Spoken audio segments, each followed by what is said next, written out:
এলো বুঝি বৃষ্টি এলো, পায়রাগুলো উড়ে যায় কার্নিশের দিকে এলোমেলো।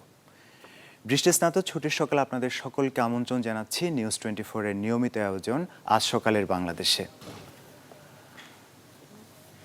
আমি আপনাদের সঙ্গে আছি তানজির মেহেদি। সুপ্রিয় দর্শক, আপনাদেরকে জানিয়ে রাখতে চাই আজ শনিবার, আজ 30 জ্যৈষ্ঠ 1427 বঙ্গাব্দ, 13 জুন 2020 খ্রিস্টাব্দ, 20 শাওয়াল 1441 হিজরি। অনুষ্ঠানের শুরুতে একটু ঘুরে আসতে চাই ইতিহাসের পাতা থেকে, দেখে আসতে চাই আজকের দিনে পৃথিবীর ইতিহাসে কি কি ঘটেছে উল্লেখযোগ্য ঘটনা।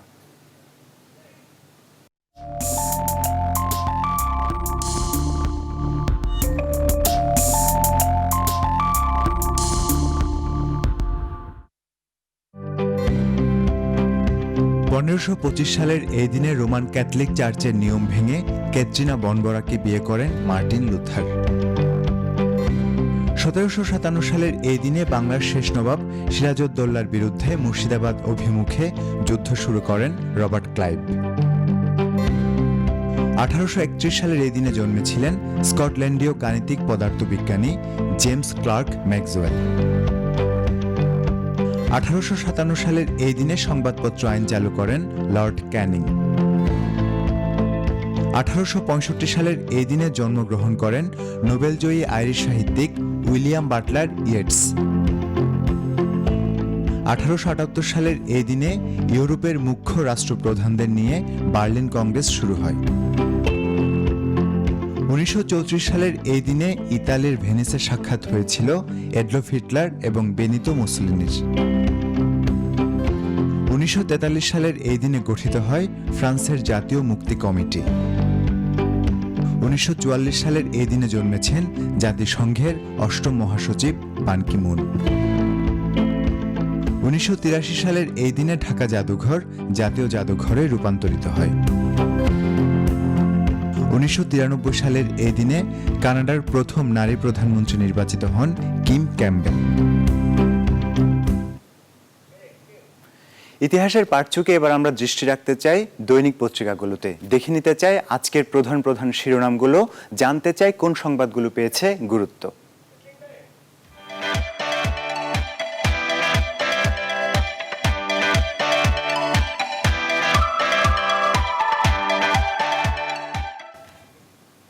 আজকের দিনের প্রধান প্রধান দৈনিকগুলো আমার হাতে আছে। শুরুতেই আমরা দৃষ্টি রাখতে চাই বাংলাদেশ প্রতিদিনে। বাংলাদেশ প্রতিদিনের প্রধান শিরোনামে আমরা দেখতে পাচ্ছি মানুষকে বাঁচাতে বাস্তবায়নযোগ্য বাজেট, বাজেটোত্তর অনলাইন সংবাদ সম্মেলনে অর্থমন্ত্রী আহম মুস্তফা কামাল।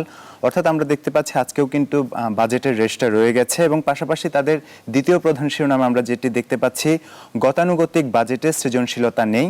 পাশাপাশি আরও বেশ কয়েকটি সংবাদ বেশ গুরুত্ব সহকারে উঠে এসেছে বাংলাদেশ প্রতিদিনের প্রথম পাতায়, যেখানে বলা হচ্ছে যেভাবে চাঙ্গা হবে করোনা আক্রান্ত অর্থনীতি, সরকারি ব্যয় ও ব্যাংকের টাকায় ভরসা, রাজস্ব আয়ের কঠিন চাপ, ব্যবসা সচলের আশা।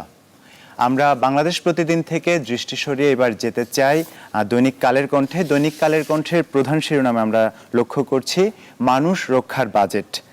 তারা বলছেন সংবাদ সম্মেলনে অর্থমন্ত্রী যে প্রসঙ্গগুলো ধরে কথা বলেছেন সেই প্রসঙ্গগুলোই কিন্তু তুলে ধরেছেন এবং পাশাপাশি বাজেট 2020-21 এরকম একটি শিরোনামে তারা আরেকটি শিরোনাম করেছে করোনাকালে 8 লাখ কোটি টাকা বিনিয়োগের আশা। পাশাপাশি করোনা প্রসঙ্গটিও কিন্তু বেশ গুরুত্ব সহকারে তুলে ধরেছে দৈনিক কালের কণ্ঠ। তারা বলছে সর্বোচ্চ মৃত্যু, সর্বোচ্চ শনাক্ত। আমরা কালের কণ্ঠ থেকে এবার যেতে চাই দৈনিক প্রথম আলোতে। দৈনিক প্রথম আলোর যে অনলাইন সংস্করণ তার একটি হোম পেজটি আমার হাতে আছে। তাদের প্রধান শিরোনাম আমরা দেখতে পাচ্ছি লকডাউন এলাকায় সাধারণ ছুটি থাকবে। এছাড়া বাজেট 2020-21 অর্থ বছর নিয়ে বেশ কয়েকটি সংবাদ তারা প্রকাশ করেছে, যেখানে অর্থমন্ত্রীকে উদ্ধৃত করে তারা বলছে তারা বিদেশে চলে যাক না। এছাড়া আমরা দেখতে পাচ্ছি তথ্যমন্ত্রীকে উদ্ধৃত করে তারা একটি সংবাদ পরিবেশন করেছে, যেখানে বলা হচ্ছে এবারও বাজেট বাস্তবায়িত হবে। এবার আমরা প্রথম আলো থেকে যেতে চাই দৈনিক সমকালে।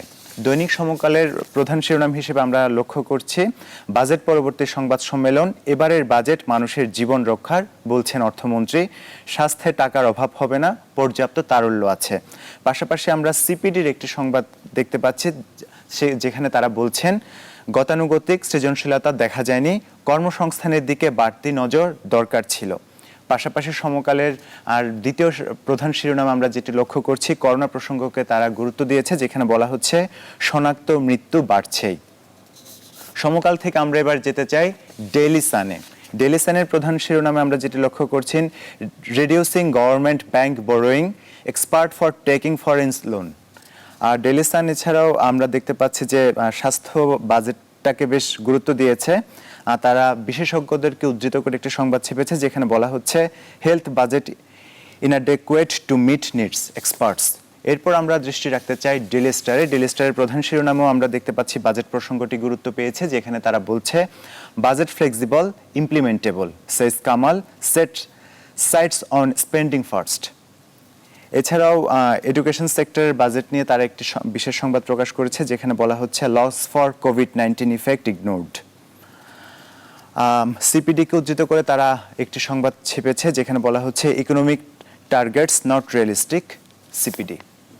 আমরা এবার দৃষ্টি রাখতে চাই বাংলাদেশের কিছু গুরুত্বপূর্ণ অনলাইন সংবাদ পোর্টালগুলোতে, যেগুলোর মধ্যে আমার হাতে আছে banglanews24.com। তাদের প্রধান শিরোনাম আমরা দেখতে পাচ্ছি দেশব্যাপী নয়, এলাকাভিত্তিক কঠোর লকডাউন। পাশাপাশি তারা করোনা নিয়ে আরও একটি সংবাদ ছেপেছে, যেখানে বলা হচ্ছে সস্ত্রীক করোনা আক্রান্ত মুক্তিযুদ্ধ বিষয়ক মন্ত্রী। এছাড়া এনবিআর চেয়ারম্যানকে উদ্ধৃত করে তার একটি সংবাদ ছেপেছে, যেখানে বলা হচ্ছে বর্তমান কল রেট অনেক কম। আর বাংলাদেশ ব্যাংকের গভর্নরকে উদ্ধৃত করে তারা বলছে ব্যাংক খাতে পর্যাপ্ত তারল্য রয়েছে। আর অর্থমন্ত্রীকে উদ্ধৃত করে তারা বলছে দেশের অর্থ দেশে খরচ না করলে একেবারে চলে যান। আমরা এবার যেতে চাই বাংলা ট্রিবিউনে। বাংলা ট্রিবিউনের প্রধান শিরোনাম আমরা দেখতে পাচ্ছি 24 ঘন্টায় নতুন শনাক্তের শীর্ষ 10-এ বাংলাদেশ, এশিয়ায় চতুর্থ। অর্থাৎ করোনা সংকটকে তারা গুরুত্ব দিয়েছে। পাশাপাশি আওয়ামী লীগের উপদেষ্টা মণ্ডলীর সদস্য মোহাম্মদ নাসিম নিয়েও তার একটি সংবাদ ছেপেছে, যেখানে বলছে লাইফ সাপোর্টে থাকা নাসিমের অবস্থার আরও অবনতি। এছাড়া হজ প্রসঙ্গটি উঠে এসেছে, যেখানে বলা হচ্ছে করোনার কারণে এবার হজে অংশ নিচ্ছে না 4 দেশ।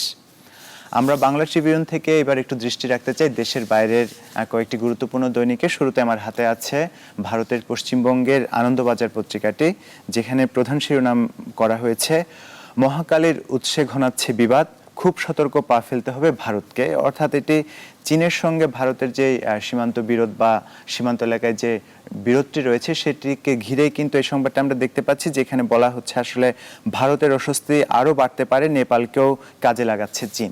অর্থাৎ প্রতিবেশী রাষ্ট্রগুলোর মধ্যে আসলে সমঝোতার অভাব হলে যে ধরনের সংকটগুলো হয়, সেই সংকটগুলোকে ইঙ্গিত করে এই সংবাদটি তারা করেছে। এবার আমরা দৃষ্টি রাখতে চাই যুক্তরাষ্ট্রের একটি দৈনিকে, the New York Times. New York টাইমসের প্রধান শিরোনাম আমরা যেটি লক্ষ্য করছি, New York bans chokeholds and approve other measures to rein in police. অর্থাৎ আমরা জর্জ ফ্লয়েডের ঘটনার পরে আসলে দেখতে পাচ্ছি যে যেহেতু এই ঘটনাটি পুরো যুক্তরাষ্ট্র জুড়ে এক ধরনের প্রভাব ফেলেছে, সেই প্রভাবের কারণেই কিন্তু পুলিশের যে নানা ধরনের বিষয়গুলো আছে সেগুলোকে ঘিরে এই সংবাদটি ছেপেছে তারা। এবার আমরা এই প্রসঙ্গগুলো ধরে, যেহেতু আমরা এতক্ষণ ধরে দেশ এবং দেশের বাইরের গুরুত্বপূর্ণ সংবাদ শিরোনামগুলো দেখলাম এবং জানলাম, এই প্রসঙ্গগুলো ধরে আমরা এবার একটু আলোচনায় যেতে চাই। আলোচনার জন্য আমাদের সঙ্গে দুজন অতিথি যুক্ত হয়েছেন। এরই মধ্যে আমাদের যুক্ত হয়েছেন চট্টগ্রামের দৈনিক আজাদী পত্রিকার প্রধান প্রতিবেদক হাসান আকবর এবং পাশাপাশি দৈনিক কালের কণ্ঠের খুলনার ব্যুরো চিফ গৌরাঙ্গ নন্দী। আপনাদের দুজনকে স্বাগত জানাচ্ছি। আমি শুরুতে একটু গৌরাঙ্গ নন্দীর কাছে যেতে চাই। বাজেট তো ঘোষিত হলো, বলা হচ্ছে অর্থনীতি পুনরুদ্ধারের এই বাজেট। আপনারা সামগ্রিকভাবে বাজেটকে কিভাবে মূল্যায়ন করবেন? গৌরাঙ্গ নন্দী, আপনি কি আমাকে শুনতে পাচ্ছেন? আমরা এবার একটু যেতে চাই আসলে চট্টগ্রামে, সেখানে আমাদের আরেকজন সহকর্মী আছেন, তিনি দৈনিক আজাদীর প্রধান প্রতিবেদক। আমরা হাসান আকবরের সঙ্গে কথা বলতে চাই। বাজেটকে সামগ্রিকভাবে আপনার মূল্যায়নটা জানতে চাই। ধন্যবাদ ভাই। আসলে বাজেট ঘোষণা হলো, বাজেট আমরা অনেক বড় বাজেট, এটা এত বড় বাজেট এর আগে আর কখনো ছিল না, কিন্তু বাজেটে এই করোনাকে বেশ গুরুত্ব দেওয়া হয়েছে এবং স্বাস্থ্য খাতে প্রায় 10,000 কোটি টাকার একটা থোক বরাদ্দ রাখা হয়েছে। তবে এই থোক বরাদ্দ নিয়ে ইতিমধ্যে বিভিন্ন অর্থনীতিবিদ, বিশেষ করে ডক্টর হোসেন রহমান আমার সাথে কথা বলছিলেন, উনি এটা নিয়ে বেশ অনেকটা অসন্তোষ প্রকাশ করে বললেন যে থোক বরাদ্দ জিনিসটা হচ্ছে এমন একটা জায়গায় যেটা অনিশ্চিত একটা জায়গায় থোক বরাদ্দ রাখা হয়নি। কিন্তু এই এবার করোনা আমাদেরকে দেখিয়ে দিয়ে গেছে যে কোথায় কোন পর্যায়ে কোথায় আমাদের দুর্বলতাগুলো রয়েছে, আমাদের সমস্যাগুলো কোথায় এবং কোথায় কোথায় আমাদের কাজ করতে হবে, এটা সুনির্দিষ্ট। এই সুনির্দিষ্ট একটা জায়গায় চিহ্নিত না করে থোক বরাদ্দের মতো একটা বরাদ্দ দেওয়ায় দুর্নীতি এবং অপব্যয়কে প্রশ্রয় দেওয়া হবে, এটা ডক্টর জিল্লুর রহমানের বক্তব্য। তো আমি যেহেতু খুব অর্থনীতিবিদ নই এবং আমার ব্যাকগ্রাউন্ড অর্থনীতি নয়, তো এক্ষেত্রে এটা বুঝার আসলে খুব বেশি সুযোগ আমার নেই। তারপরেও যতটুকু বোঝা যাচ্ছে যে আমরা সময় হয়তো বলবে যে আমাদের বাজেটটা আমাদেরকে কোন পর্যায়ে নিয়ে যাচ্ছে।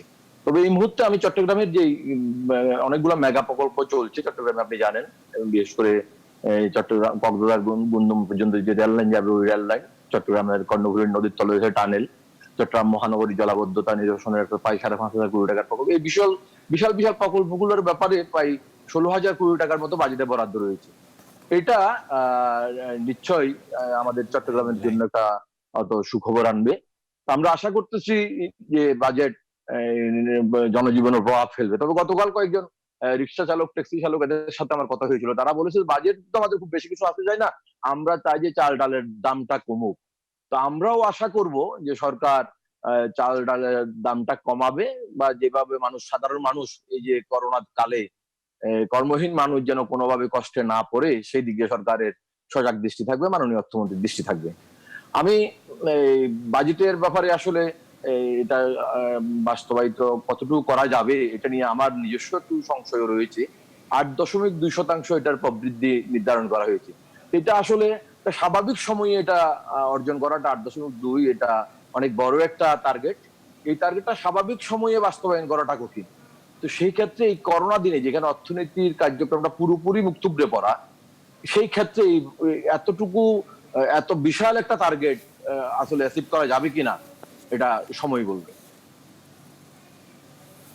আজ জনাব হাসান আকবর, আপনাকে অনেক ধন্যবাদ, এবং পাশাপাশি আপনার কাছে আরেকটি বিষয় একটু জানতে চাই। আপনি চট্টগ্রামে অনেকগুলো চলমান মেগা প্রকল্পের কথা বলছিলেন। যেহেতু করোনার প্রভাবটা এখনো তীব্র এবং প্রতিদিনই সংক্রমণের হার বাড়ছে, আমরা যদি বলতে চাই গতকাল কিন্তু রেকর্ড সংখ্যক করোনা আক্রান্ত রোগী আমাদের দেশে শনাক্ত হয়েছে। সেই বাস্তবতা আসলে মেগা প্রকল্পগুলো ঠিক সময়ে শেষ করা কতটা সম্ভব হবে বলে আপনি মনে করছেন?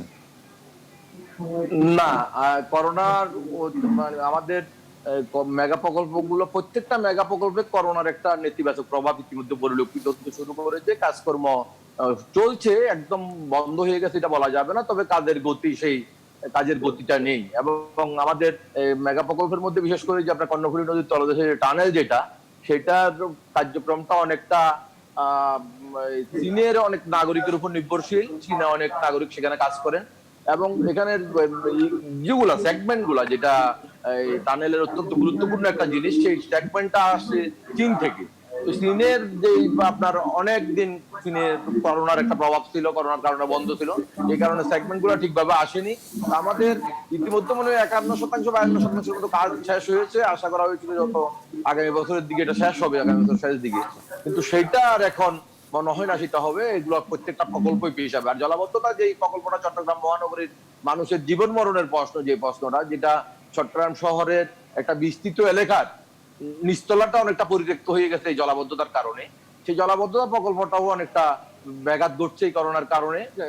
খুবই একটা মারাত্মক অবস্থা চট্টগ্রামের মেগা প্রকল্পগুলোতে। বিদ্যমান করোনা অনেক নেতিবাচক প্রভাব ফেলছে। আর সবচেয়ে করোনা ঢাকার পরেই চট্টগ্রামের করোনার অবস্থা। এবং করোনা গতকালও চট্টগ্রামে আমার কাছে সর্বশেষ যে তথ্য, তাতে আপনার 260 জন একই দিন আক্রান্ত হলো, এবং গতকাল পর্যন্ত 4,593 জন করোনা, 4,593 জন পজিটিভ পেয়েছে আমি গতকাল পর্যন্ত। আজকের তথ্যটা এখনো প্রকাশ করেনি, একটু পরে প্রকাশ করবে। হাসান আকবর, আপনাকে ধন্যবাদ। আপনি আমাদের সঙ্গে থাকুন। আমরা এবার একটু খুলনায় যেতে চাই। খুলনায় আমাদের সঙ্গে আছেন দৈনিক কালের কণ্ঠের খুলনা ব্যুরো প্রধান গৌরাঙ্গ নন্দী। আমরা গৌরাঙ্গ নন্দীর কাছে জানতে চাই, কিছুদিন আগে আসলে কিন্তু আমপান আঘাত এনেছে আমাদের উপকূলে, এবং আমরা দেখেছি সুন্দরবন সংলগ্ন এলাকায় কিন্তু ব্যাপক ক্ষয়ক্ষতি হয়েছে। তো সেই বিষয়গুলো মাথায় রেখে আসলে যদি বাজেটকে আপনি একটু মূল্যায়ন করেন দক্ষিণাঞ্চলের বিবেচনায়।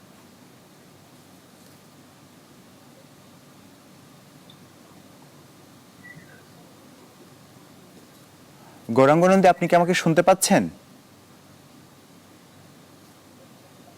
হ্যালো।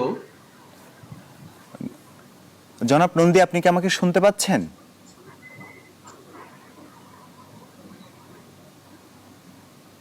হ্যালো। জনাব গৌরাঙ্গ নন্দী, আপনি আমাকে শুনতে পাচ্ছেন? আমি কিন্তু আপনাকে শুনতে পাচ্ছি। হ্যালো। আপনি কি শুনতে পাচ্ছেন আমাকে? আমি ঠিক মতো শুনতে পাচ্ছি না, যদি প্রশ্নটি আবার একটু বলেন। আমি প্রশ্নটি আবার করছি। কিছুদিন আগে কিন্তু আম্পান আমাদের উপকূলে আঘাত হেনেছে এবং আমাদের দক্ষিণাঞ্চল কিংবা খুলনার আশপাশের এলাকা কিন্তু ক্ষতিগ্রস্ত হয়েছিল। সেই বিষয়টি আসলে মাথায় রেখে দক্ষিণাঞ্চলের মানুষের কথা বিবেচনায় রেখে আপনার কাছে বাজেট সম্পর্কে একটু মূল্যায়ন জানতে চাচ্ছিলাম।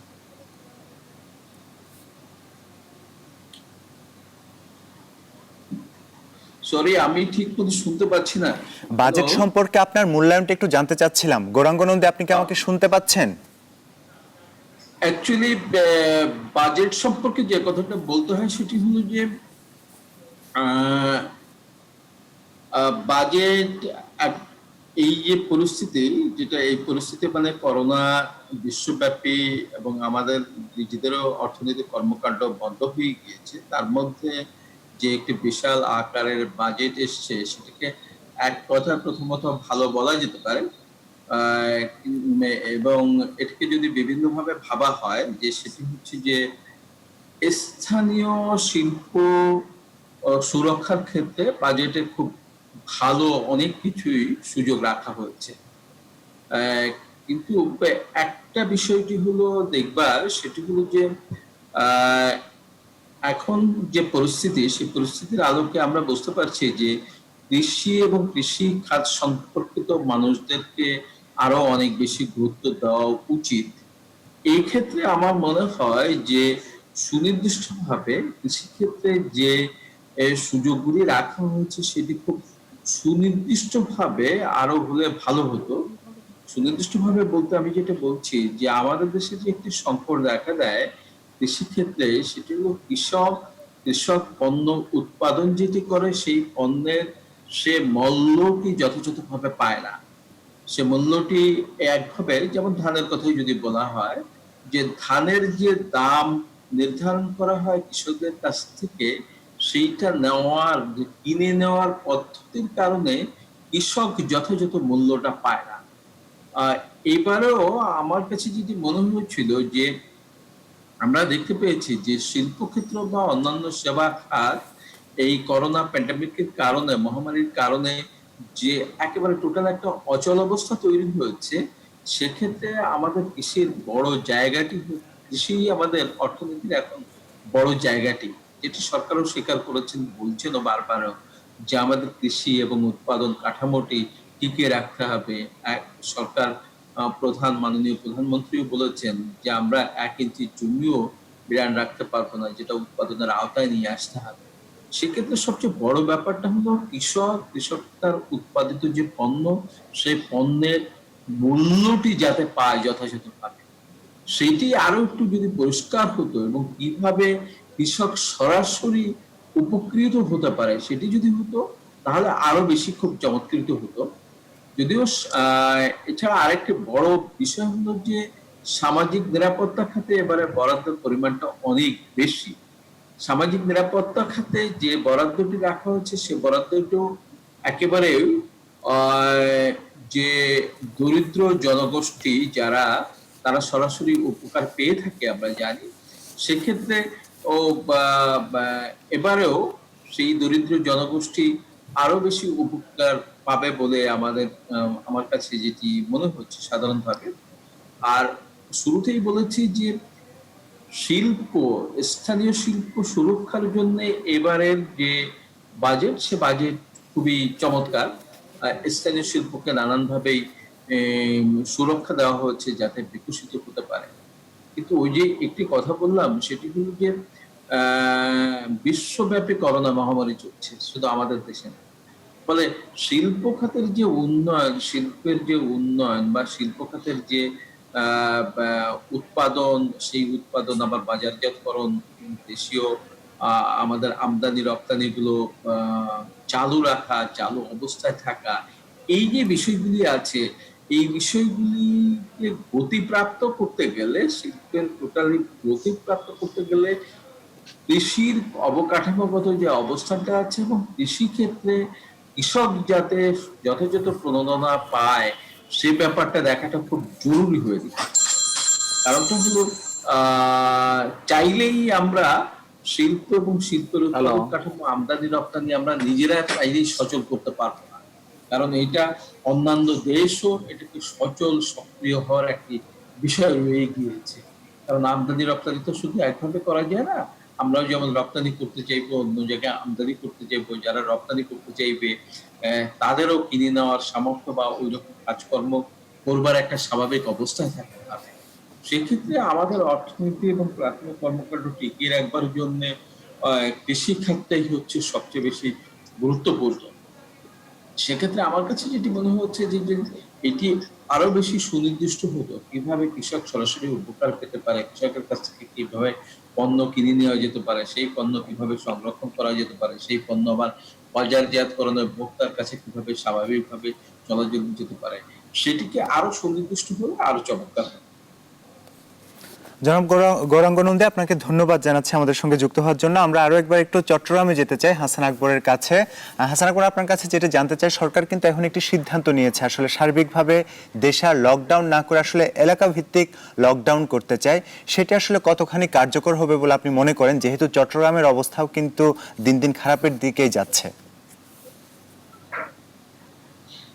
প্রশ্নটা আমি ঠিক রিসিভ করতে পারলাম না, একটু আমি আবার বলছি, সরকার করোনা পরিস্থিতির সংক্রমণটা ঠেকানোর জন্য দেশজুড়ে লকডাউন কিন্তু দিবে না। তারা যেটি বলছে এলাকা ভিত্তিক লকডাউন দিবে, বিভিন্ন এলাকাগুলো চিহ্নিত করে সেই এলাকাগুলো লকডাউন দিবে।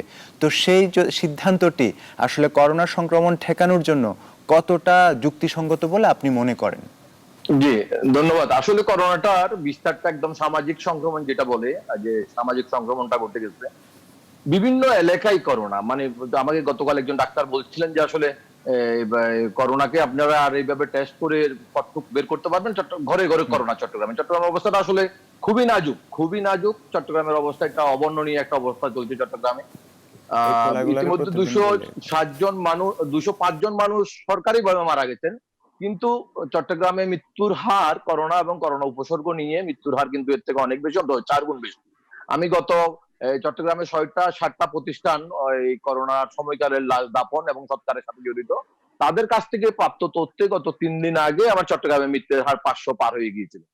এই ধরনের প্রেক্ষাপটে শুধু এলাকা ভিত্তিক লকডাউন দিয়ে আসলে কতটুক এই প্যান্ডামিক সিচুয়েশনটাকে ট্যাকেল করা যাবে, এটা আমার একটু সন্দেহ রয়েছে। কিন্তু আসলে আবার পুরো দেশটাকে অচল করে রাখাও, এটাও কতদিন সম্ভব? এই যে প্রায় 3 মাসেরও বেশি সময় আমাদের পুরো দেশটা প্রায় অলমোস্ট অচল ছিল। এই অবস্থার মধ্যে দেশের মানুষের জীবন জীবিকা ইত্যাদির জন্য এটাকে আসলে পুরো দেশটাকে অচল করে রাখাও সম্ভব না। এলাকা ভিত্তিক যে লকডাউনের কথা বলা হচ্ছে, এটার আসলে একটা সুফল আমার মনে হয় যে আসবে, কিন্তু সেই লকডাউনটাকে লকডাউন বলতে হবে। সেটাকে যদি আপনি সাধারণ ছুটি বলেন তাহলে মনে হয় না যে এটার খুব বেশি প্রভাব পড়বে। আপনি লকডাউনটাকে একজ্যাক্টলি লকডাউন করতে হবে। আপনি মানুষ, আমরা এই গত যে সাধারণ ছুটির সময় যেটা দেখলাম যে হাটে মাঠে ঘাটে রাস্তায় গিজগিজ করতো মানুষ, প্রচুর মানুষ রাস্তায়। তো এই ধরনের ইয়ে দিয়ে যার খেসারত কিন্তু আমরা দিচ্ছি, এবং দিন দিন আমাদের চট্টগ্রামে সংক্রমণটা বাড়ছে।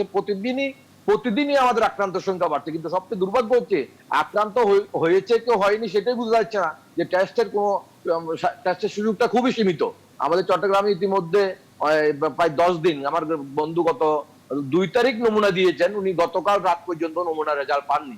মানে 10 দিনও উনি রেজাল্ট পাচ্ছেন না। 10 দিনে কিন্তু করোনা থেকে মানুষ সুস্থ হয়ে যায় 10-12 দিনে।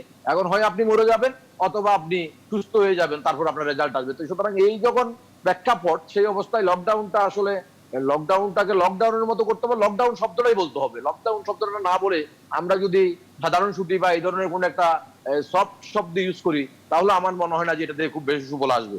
আমি চট্টগ্রামের অবস্থাটা আসলে খারাপ। আমি আপনার মাধ্যমে যেহেতু একটু সুযোগ পেলাম, আমি একটু আকুতি জানাচ্ছি যে চট্টগ্রামের দিকে বিশেষ নজর দেওয়ার জন্য সরকারের প্রতি।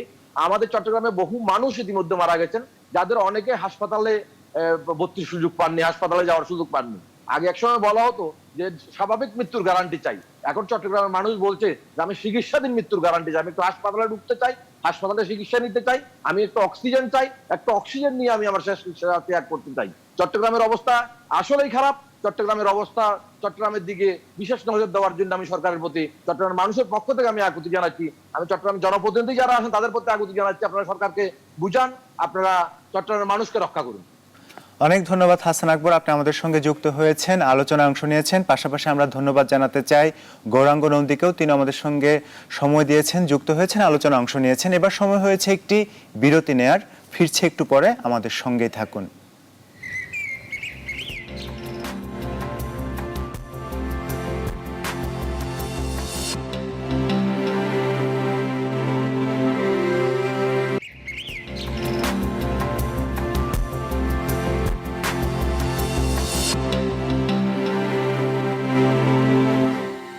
বিরতির পর আরও একবার স্বাগত জানাচ্ছি আজ সকালের বাংলাদেশে। এবার আমরা একটু তারুণ্যের শক্তি নিয়ে কথা বলতে চাই। আমরা একজন তরুণের সঙ্গে কথা বলতে চাই, তার নাম কাজী রিফানুর। তিনি মূলত চট্টগ্রাম বিশ্ববিদ্যালয়ে MBA করছেন এবং পাশাপাশি তিনি একজন উদ্যোক্তা। 2017 সালের খুব ছোট পরিসরে শুরু করেছিলেন, কিন্তু সময়ের সঙ্গে সঙ্গে বেড়েছে তার গ্রাহক, বেড়েছে তার পরিধি। এবার আমরা তার সঙ্গে কথা বলতে চাই। পাশাপাশি আমাদের সঙ্গে আরও সংযুক্ত আছেন সুদীপ্ত শেখর, তিনি জগন্নাথ বিশ্ববিদ্যালয়ে পড়াশোনা করছেন। তবে আমরা শুরুতে কাজী রিফানুরের সঙ্গে কথা বলতে চাই। রিফা, আপনার কাছে যেটি জানতে চাই, পড়াশোনারত অবস্থায় আসলে উদ্যোক্তা হওয়ার যে পরিকল্পনা, সেটি আপনার মাথায় কিভাবে এলো? ধন্যবাদ। আমার মাথায় আসলে পরিকল্পনাটা হঠাৎ করেই আসে। আমি যখন 2017 সালে, আমি তখন CSE করছিলাম, কম্পিউটার ইঞ্জিনিয়ারিং করছিলাম। তো তখন পড়াশোনার পাশাপাশি আমার মাথায় আসলো কিছু একটা করা উচিত, আসলে যেভাবে আমি নিজের আইডেন্টিটি ক্রিয়েট করতে পারি। তো সেই পরিকল্পনা থেকেই আসলে মাথায় যে চিন্তাটা আসলো যে আমি কি দিয়ে কাজ করতে পারি। তো সেক্ষেত্রে আমি চিন্তা করলাম যে আমার কোন দিকটা ইন্টারেস্ট, সেই দিকটা নিয়ে আমি আগাতে পারি। তো সেই ক্ষেত্রে আমি বেছে নিলাম যে আমার ডিজাইনিং, যেহেতু আমি ছোটবেলা থেকে ডিজাইনিংটা খুব বেশি পছন্দ করি। আর ছোটবেলা থেকেই দেখা যেত যে মার্কেটে সচরাচর আমরা যেগুলো পাই সেগুলো আমার ভালো লাগে না, আমার সবকিছু আনকমন কিছু ভালো লাগে। তো সেই চিন্তা ভাবনা থেকে আমার মনে হলো যে আমি যেহেতু ইউনিক পছন্দ করি, তো আমি আমার মানুষের কাছেও এই ইউনিক জিনিসটা স্প্রেড করতে পারি। তো এই ক্ষেত্রে আমি বেছে নিলাম যে আমার আমি অর্নামেন্টস ডিজাইন করা স্টার্ট করি। প্রথমে খুবই ক্ষুদ্র পরিসরে এবং এক্সপেরিমেন্টাল হিসেবে আমি চালু করি। এরপরেই আসলে দেখলাম যে আস্তে আস্তে এটার যে গ্রহণযোগ্যতা পাচ্ছে। তো তখনই আসলে আমি 2017 সালে অফিসিয়ালি এটাকে পাবলিশ করা কিংবা লঞ্চ করার আমি চিন্তা ভাবনা করি। রিফা, সঙ্গে থাকুন, আমরা একটু সুদীপ্তর সঙ্গে কথা বলতে চাই। সুদীপ্ত শেখর, আপনি আমাকে শুনতে পাচ্ছেন? হ্যাঁ, শুনতে পাচ্ছি আমি। আচ্ছা, গত 3 মাস ধরে প্রায় লকডাউন চলছে, সব শিক্ষা প্রতিষ্ঠান বন্ধ রয়েছে, সময় কেমন কাটছে আপনার? আসলে সময় বলতে জোর করে ভালো কাটানো একটা ব্যাপার চলছে আর কি, জোর করেই ভালো কাটাতে হচ্ছে অ্যাকচুয়ালি। তো আমার সবচেয়ে বড় প্লাস পয়েন্ট হচ্ছে আমার গানটা আছে, তো গানের রেয়াজ চলছে, গানের এই গান নিয়েই কাটবার চলছে আর কি। এছাড়া টুকটাক রান্না বান্না খাওয়া দাওয়া এই নিয়েই তো সারাদিন ঘরের মধ্যে কেটে যায়, তো এরপরে আর বেশি কিছু করা লাগে না। আচ্ছা, এবার আমরা আবারও রিফানুরের কাছে আসতে চাই। রিফা, যখন একজন ব্যবসা শুরু করতে যায়, তার কাছে কিন্তু পুঁজি একটি সবচেয়ে গুরুত্বপূর্ণ বিষয়। স্টুডেন্ট অবস্থায় আপনি এই পুঁজিটা জোগাড় করলেন কিভাবে? আরেকবার কি প্রশ্নটা করবেন? কেউ যখন একটি ব্যবসা শুরু করতে যায়, পুঁজি তো খুব গুরুত্বপূর্ণ বিষয়। আপনি পুঁজির সংস্থানটা যখন শিক্ষার্থী ছিলেন বা এখনো আছেন, কিভাবে সেটির জোগাড় করলেন? আচ্ছা, আমার যেটা মনে হয় যে কোনো কিছু শুরু করার জন্য পুঁজিটা হচ্ছে তার ইচ্ছা শক্তি। তো আমার ইচ্ছা শক্তি যদি প্রবল থাকে তাহলে আসলে এটাই হচ্ছে আমার পুঁজি, বাকিটা আসলে অ্যারেঞ্জ হয়ে যায়। তো আমি যেহেতু স্টুডেন্ট ছিলাম, তো খুব বড় পরিসরে এত বড় পুঁজি নিয়ে আসলে শুরু করা আমার সম্ভব ছিল না। কিন্তু যেহেতু আমার ইচ্ছা শক্তি ছিল, তো ওটাতেই দেখা যেত যে আমি আমার আলাদা করে আমি রেখে দিতাম। আমার পুঁজিটা আস্তে আস্তে করে জমানো শুরু করি এবং সেখান থেকে মানে আমার পকেট মানি থেকে আমি আমার পুঁজিটা জমানো শুরু করি এবং সেখান থেকে আস্তে আস্তে আমার যাত্রা শুরু হয়। ব্যবসা রিফা ধন্যবাদ, সঙ্গে থাকুন। আমরা আবার সুদীপ্তর কাছে একটু যেতে চাই। সুদীপ্ত, আপনার একটি পরিচয় কিন্তু আমি এখনো দেইনি। সুদীপ্ত কিন্তু একজন গায়ক। তো সুদীপ্ত, গানের হাতে খড়ি কিভাবে, সেই কথাটি যদি বলেন। একটু যদি আরেকবার বলতে পারি। আপনার গানের হাতে খড়ি কিভাবে, গানটা কিভাবে আপনি রপ্ত করলেন? গানটাতে করে হচ্ছে actually আমার বাবা ছোটবেলায় আমি আমার বাবা খুব গাইতেন, তো বাবার কাছ থেকে শুনে শুনে আত্মস্থ করার পরে আমার কাকি মানে আমার কাকার স্ত্রী, তো তিনিও গাইতেন, তার কাছ থেকে প্রথম গান শুনলে আমার স্কুলে পারফর্ম করা, এবং তারপরে ঢাকায় এসে আমাকে প্রথম গান শুনলে আমার স্কুলে পারফর্ম করা, তো সেই কাকার কাছে ঢাকায়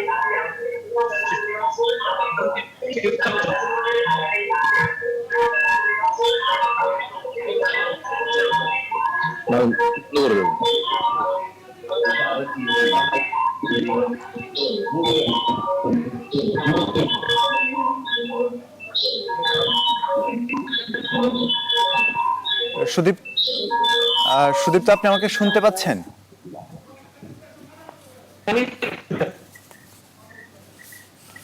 আমরা আবার একটু রিফা নূরের কাছে যেতে চাই। রিফা, আপনার কাছে একটু জানতে চাই, এই মুহূর্তে আপনার যে প্রতিষ্ঠান এমএস বলস, সেখানে আসলে কি কি ধরনের পণ্য পাওয়া যাচ্ছে?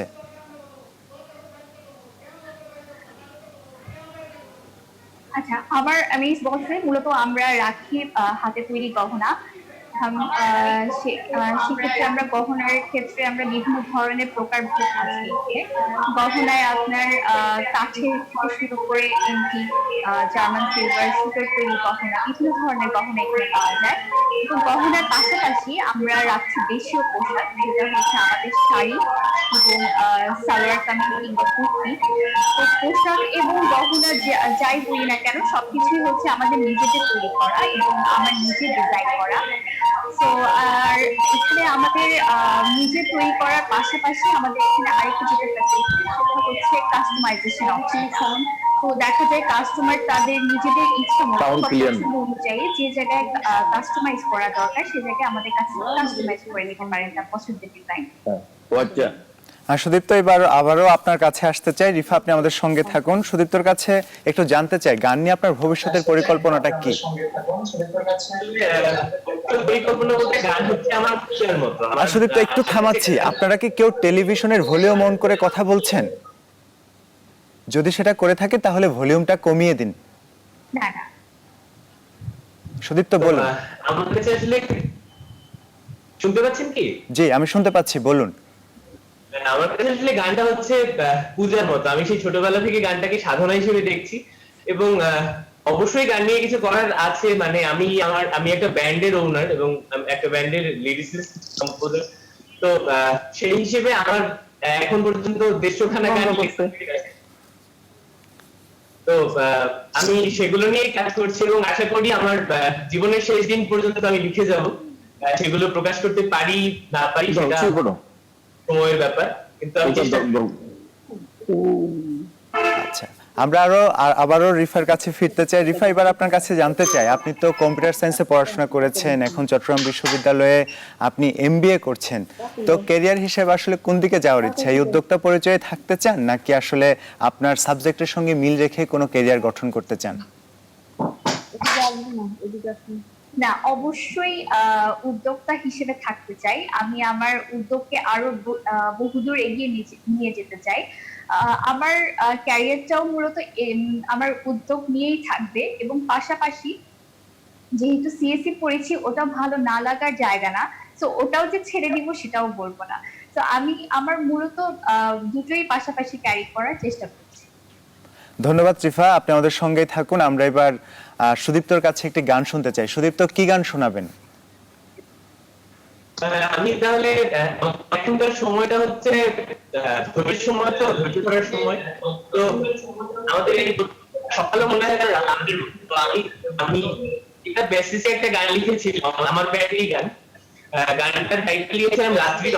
সুদীপ্ত, আপনার ওখানে সম্ভবত টিভিতে আসলে শোনা হচ্ছে। টিভির ভলিউমটা প্লিজ কমিয়ে দিন, তারপর আপনি গানটি শুরু করুন, না হয় দর্শকরা কেউ গানটি শুনতে পাবে না। আচ্ছা, ঠিক আছে, তাহলে দেখতে পাচ্ছি। ওকে, এখন কি শোনা যাচ্ছে? জি, এখন আপনি গানটি পরিবেশন করুন। কি গান শোনাবেন আমাদের? আচ্ছা, তাহলে আমি আমি আমার গানটা শুরু করি, তারপরে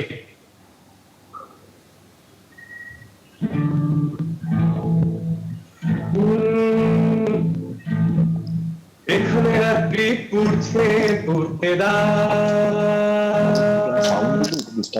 এরপরে এক নতুন ভোর আছে, এই যে দুপা চলছে চলতে না, সাজতার সব সুখ তোমার কাছে, এখানে রাত্রি পুড়ছে পুড়তে না, এরপরে এক নতুন ভোর আছে, এই যে দুপা চলছে চলতে না, সাজবেলার সব সুখ আমার কাছে, এই যে বাউল গাছে বাউল হুইয়েছে পথে এক তারা, সুরবাধা তার ধরছে অনর্গল সঙ্গী কি তার আশা ছাড়া, রাত্রি ফুটছে উঠতে না, এরপরে এক নতুন ভোর আছে,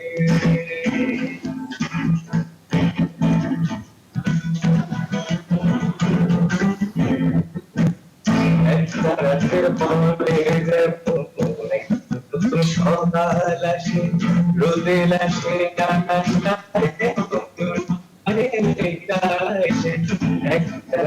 পরে নতুন সকাল আসে, রোদে আসে আকাশটাতে এগিয়ে চলো বন্ধু পথিক, এগিয়ে চলো বন্ধু পথিক, দেখে শুনে সব তাহারা, সুরবাধা তার চলছে অনর্গল সঙ্গী কি বাউলের আশা ধারা, এখানে রাত্রি তুলছে ঘুরতে না, এরপরে এক নতুন ভোর আছে, এই যে দুপা চলছে চলতে না, সাজবেলার সব সুখ তোমার কাছে,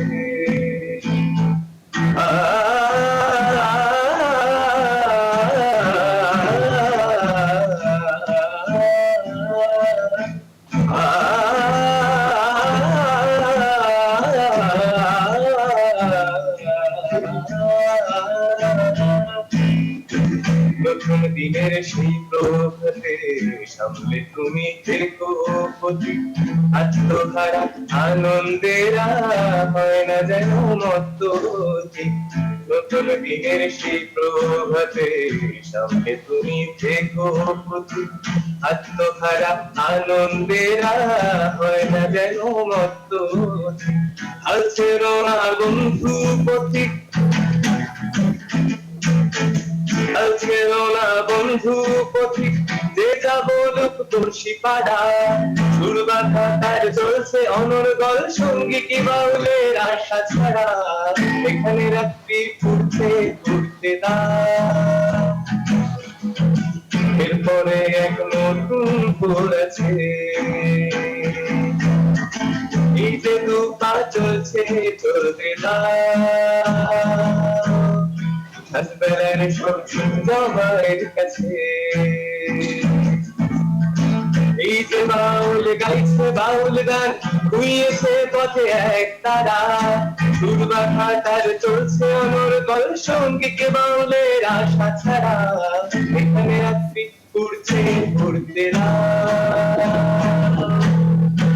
এরপরে এক নতুন ভোর আছে,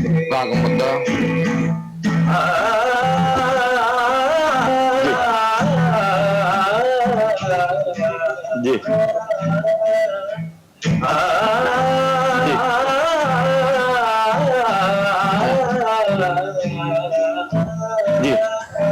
জি জি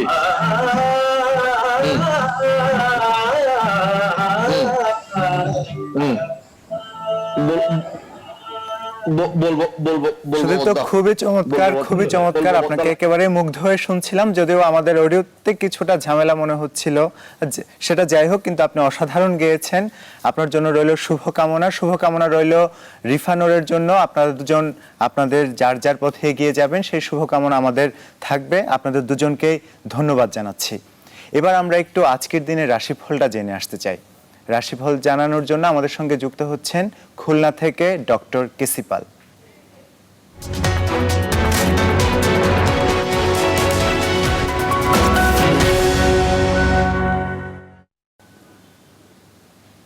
আর ডক্টর কেসি পাল আমাদের সঙ্গে যুক্ত হবেন, তবে তার আগে একটু জানিয়ে রাখতে চাই, আমরা আসলে দুজন তরুণকে আজকে সঙ্গে পেয়েছিলাম। তারা যেমন তাদের স্বপ্নের কথাগুলো বলছিল, একজন উদ্যোক্তা, একজন গায়ক, এবং তাদের গানের মধ্য দিয়েও আসলে কিন্তু তাদের যে বার্তাগুলো, আমরাও সেটাই চাই আসলে আগামী দিনে তরুণরাই বাংলাদেশকে নেতৃত্ব দিবে, বাংলাদেশকে এগিয়ে নিবে। তবে সময় হয়েছে, এরই মধ্যে আমাদের সঙ্গে ডক্টর কেসি পাল সংযুক্ত হয়েছেন। আমরা জেনে আসতে চাই আজকের রাশিফল কেমন যাবে দিনটি। ডক্টর কেসি পাল, আপনি আমাদের একটু জানান। অসংখ্য ধন্যবাদ সকল দর্শক বিন্দুদের। সর্বপ্রথম আসি মেষ রাশি। মেষ রাশি জাত ব্যক্তিদের আজকে বিশেষ করে অর্থ প্রাপ্তির পথ খুলে যাবে। তাছাড়া ব্যবসা বাণিজ্যে মজুত মালের দাম ফুলে ফেপে উঠবে। সেই সঙ্গে বিদেশ গমন ও স্বদেশ প্রত্যাবর্তন দুটোই সমান তালে শুভ, এমনকি সুদূর প্রসারী হবে। সন্তানদের স্বাস্থ্য নিয়ে মনোবেদনার এখন তো এখানে দেখাচ্ছে না, সুতরাং কথা বলা যাবে। এবার আসি বৃষ রাশি। বৃষ রাশি জাত ব্যক্তিদের আজকের দিনটিতে দীর্ঘদিনের লালিত স্বপ্নসাৎ পূরণের পথ প্রশস্ত হবে। সেই সঙ্গে প্রেম, রোমান্স, বিনোদন, ভ্রমণ, বিবাহ, বিনিয়োগ, বন্ধুত্ব শুভ, এমনকি সুদূর প্রসারী হবে। গৃহবাড়ি অতিথি সমাগমে মুখর হয়ে থাকবে, যার ফলে আপনাকে সর্বদাই ব্যস্ত হয়ে থাকতে হবে। তথাপিও মন, সুর, সঙ্গীত ও ধর্মের প্রতি ঝুঁকবে। এবার আসি মিথুন রাশি। মিথুন রাশি জাত ব্যক্তিদের আজকের দিনটিতে শুভ মিশ্র ফল প্রদান করবে। বিশেষ করে যেমন আয় তেমন ব্যয় হওয়ায় সঞ্চয়ের খাতে থাকবে শূন্য। ব্যবসা বাণিজ্যে মজুত মালের দাম বৃদ্ধি পেলেও বিক্রয় করে ঘরে তোলা কঠিন হতে পারে। মামলা, মোকদ্দমা ও কোর্ট কেসের রায় পক্ষে আসবে, তবে লটারি, জুয়া, রেস, শেয়ার হাউজিং এড়িয়ে চলা সমীচীন হবে।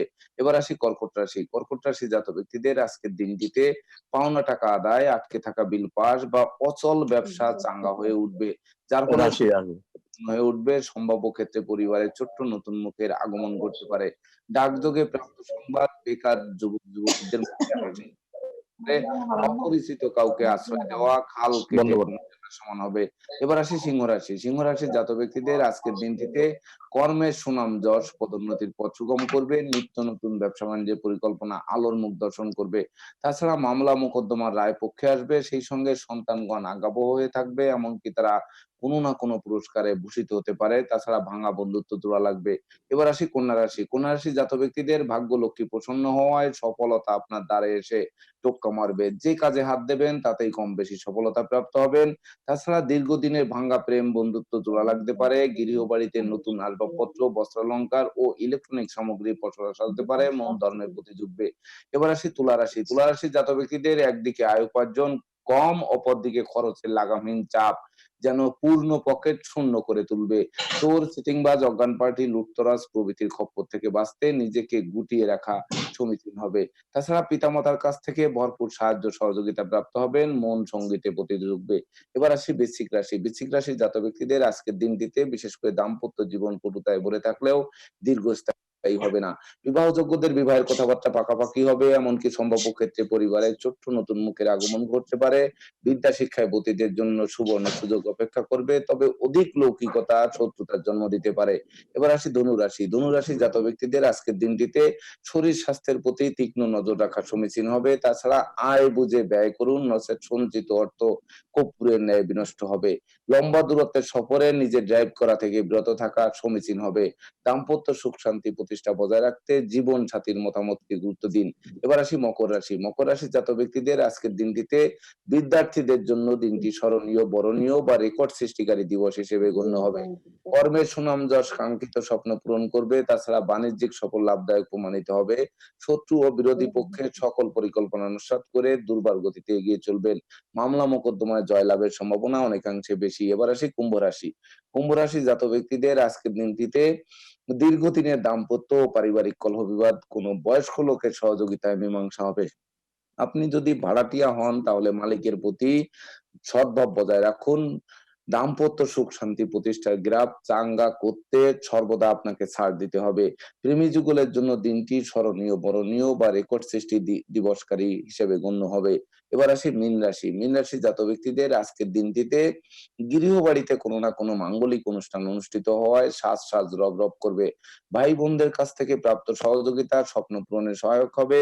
তাছাড়া আজকের দিনে বিনিয়োগ, বন্ধুত্ব, ভ্রমণ শুভ, এমনকি সুদূর প্রসারী হবে। শত্রুরা লেজ গুটিয়ে নিতে বাধ্য হবে। রাশিফল সংক্রান্ত তথ্য এই পর্যন্তই। আপনারা ভালো থাকবেন, সুস্থ সুন্দর জীবনযাপন করবেন এই প্রত্যাশায়। ধন্যবাদ ডক্টর কেসিপাল, অনেক ধন্যবাদ আপনাকে। আপনি আমাদের সঙ্গে সংযুক্ত হয়েছেন এবং জানিয়েছেন আজকের দিনটি কেমন যাবে। আমরাও আশা করছি এর মধ্য দিয়ে আমাদের দর্শকেরা তাদের দিনটি কেমন যাবে তেমন একটি আগাম বার্তা তারা পেল। তো এই ছিল আমাদের আজ সকালের বাংলাদেশ। আগামীকাল আমরা ঠিক একই সময় আবারও হাজির হব আপনাদের সামনে নতুন কিছু নিয়ে। ততক্ষণ আমাদের সঙ্গেই থাকুন, সুস্থ থাকুন, নিরাপদে থাকুন।